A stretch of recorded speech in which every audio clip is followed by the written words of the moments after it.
ፕሬዝዳንት ታዬ አጽቀሥላሴ ለኢትዮጵያ ቀይ መስቀል ማህበረሰብ አባላት ምስጋና ቀረቡ። የዓለም ቀይ መስቀልና ቀይ ጨረቃ ቀን ሰብአዊነትን እናጽና በሚል መሪ ሐሳብ በዓለም አቀፍ ደረጃ ለ78ኛ እንዲሁም በኢትዮጵያ ለ67ኛ ጊዜ እየታሰበ ይገኛል። ዕለቱን አስመልክቶ ፕሬዝዳንቱ መልእክታቸውን አስተላልፈዋል።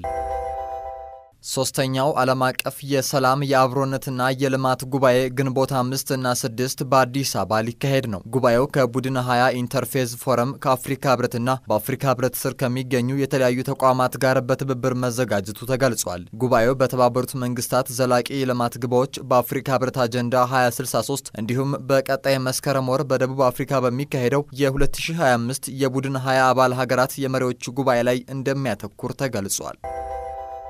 በአማራ ክልል ለታሪካዊ ቅርሶች ጥገና ግብዓት የሚውል ኖራ የሚያመርት ፋብሪካ ሊገነባ ነው። የኖራ ምርት ችግርን ለመቅረፍ ጥናት ሲካሄድ መቆየቱ የተገለጸ ሲሆን በማዕከላዊ ጎንደር ዞን የኖራ ፋብሪካ ለመገንባት የሚያስችል ዝግጅት መጠናቀቁ ተነግሯል። ፋብሪካው በቀን እስከ 300 ኩንታል ኖራ የማምረት አቅም እንደሚኖረው ተገልጿል።